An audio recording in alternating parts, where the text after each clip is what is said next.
Hey everybody, especially all at JCT. Wanted to make this video to kind of go through checkmates and how we can build on principles with checkmates to get where we want to go. So I'm going to start off at the most basic level, and then we'll grow from there. So first, pretty easy here if you're doing this as a puzzle. White has checkmate on black. The black king obviously can't move anywhere here. These are all blocked by pawns. We'll call this a pawn wall. So just moving here is checkmate because the king has nowhere to go. Pretty straightforward, pretty easy, and we're just going to make it harder. So now we get to something called Anastasia's mate. And this is beautiful for the fact that it acts the same way as the three pawns in front of it. Because we have our knight here, and he's guarding this, and this, and the pawn here. So essentially, we still have this pawn wall, we'll call it, um, and the king can't go anywhere. So this is still checkmate, even though he has no other pawns in front of him. So kind of building on this normal back rank mate into Anastasia's mates by just using the knight instead of two pawns. Now we can get into something a little more complicated. So using this in practice looks a little bit different. Um, and looking at it from here, we kind of need to, as Black, see, be able to recognize this, first of all. As and the more you do puzzles, the more be able to recognize these things as they come about. Because normally you might not be able to recognize this for what it is right away. However, if you look here, we've got our knight here, and he's protecting these two spots. And there's a pawn right here. Right here, now we notice we have a pawn wall. And this pawn wall is essentially blocking his king in. And now if we can recognize it, we can see that, hey, we've got a rook here, and a rook here. And it leads to the perfect sacrifice. Play here. King can't go here because of this pawn wall, because of our knight. So he has to take. And then we come here with the rook, providing check again. Remember, these two spots he can't go to because of the knight, and he has to essentially block with his queen before checkmate. Um, so practicing things, simple like this can lead to seeing positions like this. Oops, like this, and being able to spot, hey, there's a checkmate here, which isn't very obvious at first sight because of all the other pieces on the board. Um, so let's do another one. We'll make it a little bit different here. We've got our knight here, king here. We've got a queen here that we really need to just look at the board first before we do these puzzles, by the way. Kind of figure out what's going on. And sometimes we need to set up these checkmates because they're not just going to appear on their own, especially against somebody who's just looking out for this stuff. So for instance, he's attacking our queen here, and we're looking to checkmate his king. So take a sec, see if you can figure out what the move is. Remember, we're trying to get to that hint. We're trying to get that Anastasia's mate where the knight is using, taking the place of those two pawns, so we can block the king in. So ideally, where do we want our knight? We want him right here, because then he's blocking here and here. Now we can say, can we go there now? Because the queen's going to take our queen, and we don't want that. So maybe we trade off queens first. And we can think about all of that, except the fact that it doesn't matter if we lose queen if we get checkmate.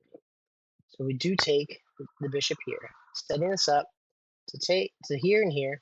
Now he's in a dangerous spot because if he does take with the queen, which looks quite natural, we've got this pawn wall, rook here, and it's going to be checkmate because he has to. I mean, he can't go anywhere with his king. He's got to block with the queen, and we get checkmate, and that's a disgusting checkmate to have after sacking their queen.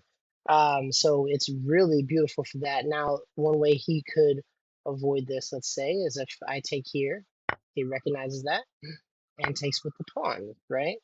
But now we run into the same thing. Instead of the knight here blocking these two spots, we've got our queen here. blocking these two spots. So it is still checkmate. So being able to notice that right here is already checkmate for white is huge. Just because we know of this Anastasia's mate and have practiced with it before, we can more easily spot this kind of thing. Now, hold on, we're going to go into a little bit more of complexity here, about like chaining and setting up our own things here. Um, we've got our knight here. Obviously, like I already had here, blocking here and here, doing this pawn one. That's beautiful. The Anastasia's mate. Um, However, we don't have rook down here anymore, and we don't have anything. He's got a pawn blocking it. Um, so see if you can find a way to checkmate him here, and we're going to be forcing checkmate. And remember, giving it material is great if you get checkmate, but don't go sacking your queen or sacking your rook because you think you might have a checkmate. Do the calculations in your head first. Now we do have a checkmate here. We take the queen, and he's still blocking his two spots.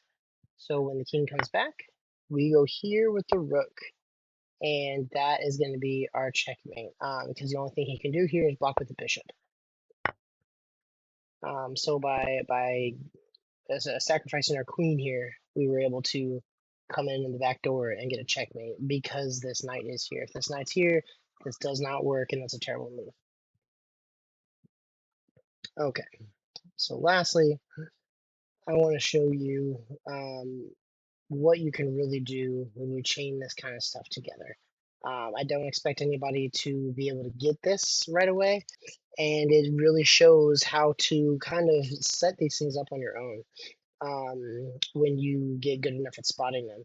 So we're still looking at an Anastasia's mate, but we can't just bring the knight here because that doesn't work, because the queen just takes, and then we've got nothing for it. So we kind of have to set this up on our own. Now we've got a lot of things here going for us. We've got the queen and both bishops all aiming down this way, which looks beautiful. We have this rook here that's aiming down this side. Um, and we've got this pawn, which is a nice little outpost potentially, especially if we move this pawn out of the way. So there's a lot of stuff working for us, a lot of options at our disposal, which is why it's always good to have your pieces out and active, because now we can kind of choose how we want to use these. So go ahead and see if you can spot the move. It's very hard to spot the move here. Um, and I will say, yeah, I'll go ahead and show you. Bishop g5.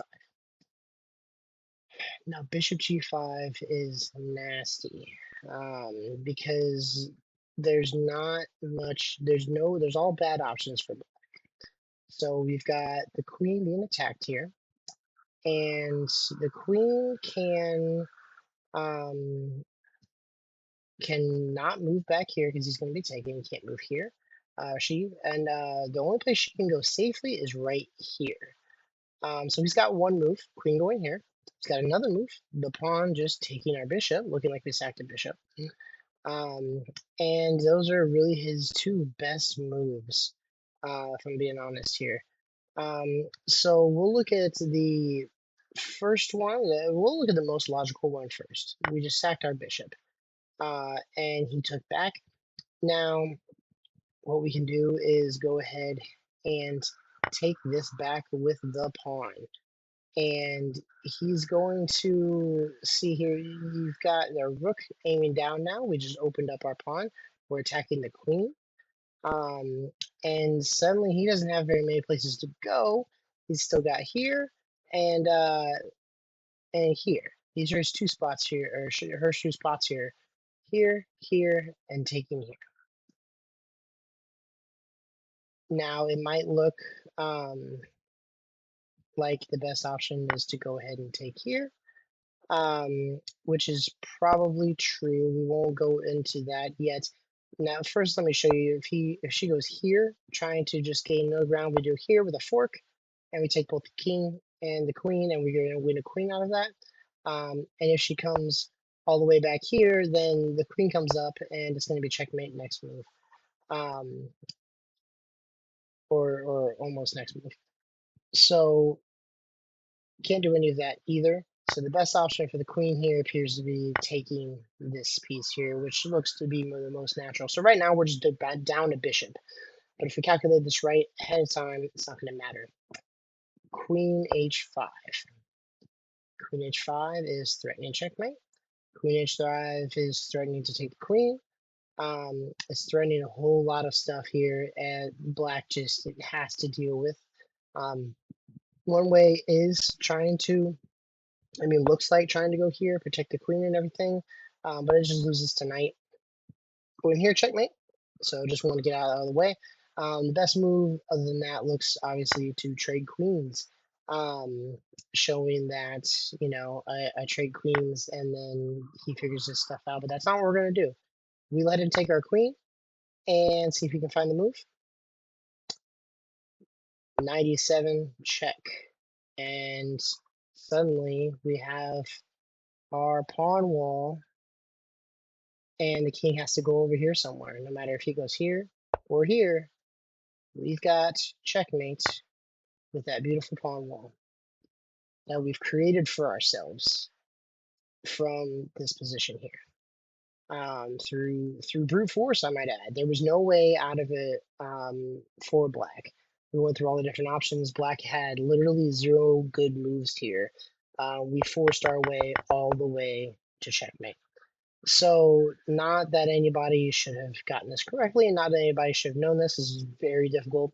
I just want to show you what can happen when you do the training on these simple tactics. You can kind of chain them together to get these incredibly complex tactics, and how you can get into incredible checkmates and winning endgames just through study of simple tactics.